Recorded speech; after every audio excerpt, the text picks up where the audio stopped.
ومن ازلم، کون بڑا ظالم ہے، ممن منع مساجد اللہ، جو اللہ کی مسجدوں سے روکے کہ اس میں اللہ کا نام لیا جائے اور اس کی بربادی کے درپے ہو.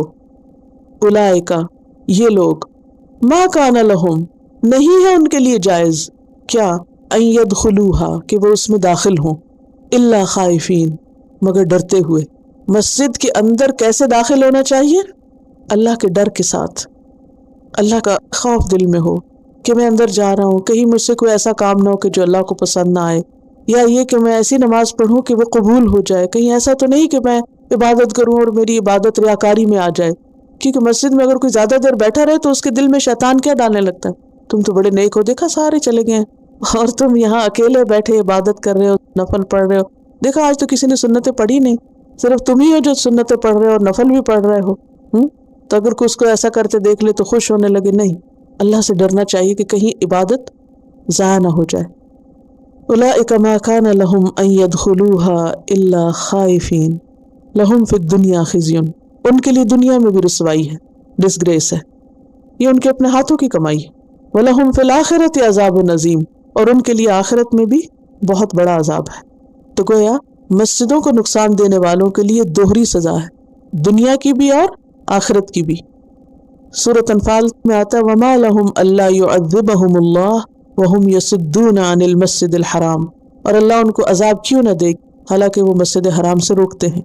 تو وجہ کوئی بھی ہو، لیکن اصل چیز ہے نتیجہ، کہ ہمارے کس کام سے نتیجہ کیا نکل رہا ہے. مسجد آباد ہو رہی ہے یا ویران ہو رہی ہے، مسجد اپنا مقصد پورا کر رہی ہے یا نہیں پورا کر رہی. کوئی بھی مسجد ہو، کسی بھی مسجد کیا متولی ہوں یا وہاں جانے والے ہوں، تو وہ صرف کسی امام یا کسی خاص شخص کے اوپر منحصر نہیں ہوتا، پوری کمیونٹی مسجد کو یا آباد کرتی ہے یا ویران کرتی.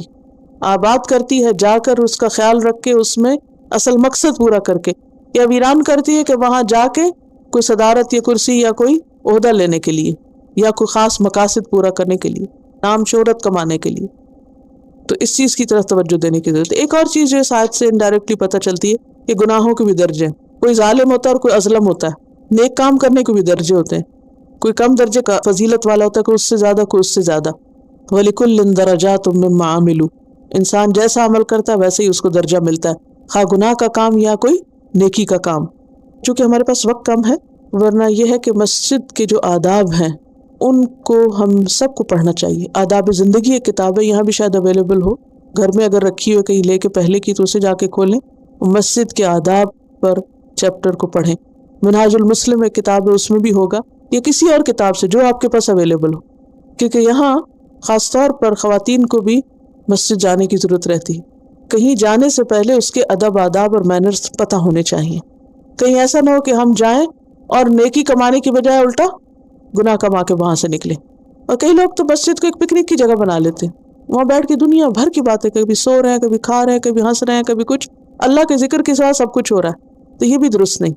تو مسجد کی جو سینکٹٹی اور اس کا جو تحفظ اور ادب، احترام، اس کی محبت اور اس جگہ کی جو ویلیو ہے، وہ سب ایمان والوں کے دل میں اجاگر ہونی چاہیے. اور اس میں چھوٹی چھوٹی چیزیں ہیں کہ کیا کھا کے جاؤ، کیا نہ کھاؤ، وہاں کیسے بیٹھو، کیا کرو، ان سب کی تفصیل جو ہے وہ آپ پڑھ لیجئے.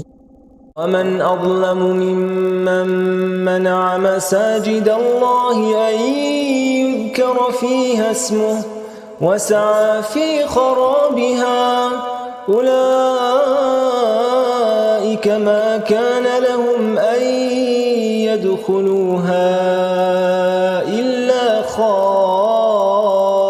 خائفين لهم في الدنيا خزي ولهم في الآخرة عذاب عظيم.